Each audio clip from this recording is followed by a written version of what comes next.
22वां बाब, शादी की ज़ियाफत की तमसील।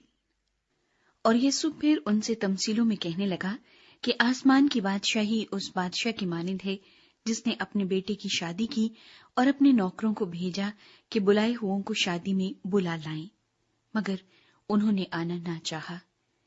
फिर उसने और नौकरों को ये कहकर भेजा कि बुलाए हुओं से कहो कि देखो, मैंने ज़ियाफत तैयार कर ली है, मेरे बैल और मोटे मोटे जानवर ज़िबा हो चुके हैं और सब कुछ तैयार है, शादी में आओ।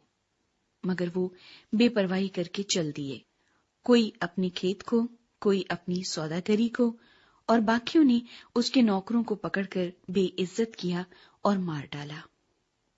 बादशाह गजबनाक हुआ और उसने अपना लश्कर भेजकर उन खूनियों को हलाक कर दिया और उनका शहर जला दिया।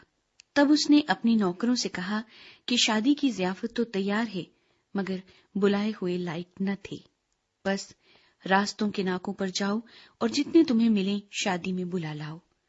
और वो नौकर बाहर रास्तों पर जाकर जो उन्हें मिले, क्या बुरे क्या भले, सबको जमा करके लाए और शादी की महफिल मेहमानों से भर गई। और जब बादशाह मेहमानों को देखने को अंदर आया तो उसने वहां एक आदमी को देखा जो शादी के लिबास में ना था, और उसने उससे कहा, मियां, तू शादी की पोशाक पहने बगैर यहाँ क्यों कर आ गया? लेकिन उसका मुंह बंद हो गया। इस पर बादशाह ने खादिमों से कहा, इसके हाथ पांव बांधकर बाहर अंधेरे में डाल दो, वहां रोना और दांत पीसना होगा, क्योंकि बुलाए हुए बहुत हैं, मगर बरगुज़ीदा थोड़े। जजिये के बारे सवाल। उस वक्त फरीसियों ने जाकर मशवरा किया कि उसे क्यों कर बातों में फंसाएं।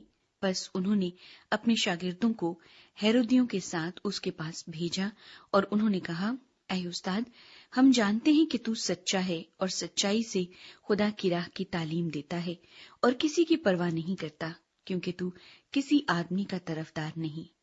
बस हमें बता, तू क्या समझता है, कैसर को जजिया देना रवा है या नहीं? यीशु ने उनकी शरारत जानकर कहा, ऐ रियाकारो, मुझे क्यों आजमाते हो? जजिया का सिक्का मुझे दिखाओ। वो 1 दिनार उसके पास लाए। उसने उनसे कहा, ये सूरत और नाम किसका है? उन्होंने उससे कहा, कैसर का। इस पर उसने उनसे कहा, बस जो कैसर का है कैसर को, और जो खुदा का है खुदा को अदा करो। उन्होंने ये सुनकर ताज्जुब किया और उसे छोड़कर चले गए। कयामत के बारे सवाल। उसी दिन सदूकी जो कहते हैं कि कयामत नहीं होगी, उसके पास आए और उससे ये सवाल किया कि ऐ उस्ताद, मूसा ने कहा था कि अगर कोई बेऔलाद मर जाए तो उसका भाई उसकी बीवी से ब्याह कर ले और अपने भाई के लिए नस्ल पैदा करे। अब हमारे दरमियान 7 भाई थे और पहला ब्याह करके मर गया, और इस सबब से कि उसके औलाद न थी, अपनी बीवी अपने भाई के लिए छोड़ गया। इसी तरह दूसरा और तीसरा भी, 7वें तक। सबके बाद वो औरत भी मर गई। बस वो कयामत में उन 7 में से किसकी बीवी होगी, क्योंकि सबने उससे ब्याह किया था। यीशु ने जवाब में उनसे कहा कि तुम गुमराह हो, इसलिए कि न किताब मुकद्दस को जानते हो न खुदा की कुदरत को। क्योंकि कयामत में ब्याह शादी न होगी, बल्कि लोग आसमान पर फरिश्तों की मानिंद होंगे। मगर मुर्दों के जी उठने की बाबत जो खुदा ने तुम्हें फरमाया था, क्या तुमने वो नहीं पढ़ा कि मैं इब्राहिम का खुदा और इसहाक का खुदा और याकूब का खुदा हूं? वो तो मुर्दों का खुदा नहीं बल्कि जिंदों का है। लोग ये सुनकर उसकी तालीम से हैरान हुए।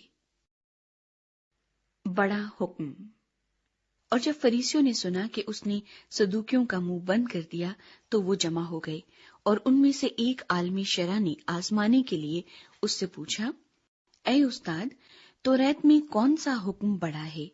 उसने उससे कहा कि खुदावंद अपने खुदा से अपने सारे दिल और अपनी सारी जान और अपनी सारी अक्ल से मोहब्बत रख। बड़ा और पहला हुक्म यही है, और दूसरा इसकी मानिंद ये है कि अपने पड़ोसी से अपने बराबर मोहब्बत रख। इन्हीं 2 हुक्मों पर तमाम तौरात और अंबिया के सहीफों का मदार है। مسیح کے بارے سوال۔ اور جب فریسی جمع ہوئے تو یسوع نے ان سے یہ پوچھا کہ تم مسیح کے حق میں کیا سمجھتے ہو؟ وہ کس کا بیٹا ہے؟ انہوں نے اس سے کہا، داؤد کا۔ اس نے ان سے کہا، پس داؤد روح کی ہدایت سے کیوں کر اسے خداوند کہتا ہے کہ خداوند نے میرے خداوند سے کہا، میری دہنی طرف بیٹھ، جب تک میں تیرے دشمنوں کو تیرے پاؤں کے نیچے نہ کر دوں۔ بس جب داؤد اس کو خداوند کہتا ہے تو وہ اس کا بیٹا کیوں کر ٹھہرا؟ اور کوئی اس کے جواب میں ایک حرف نہ کہہ سکا، اور نہ اس دن سے پھر کسی نے اس سے سوال کرنے کی جرت کی۔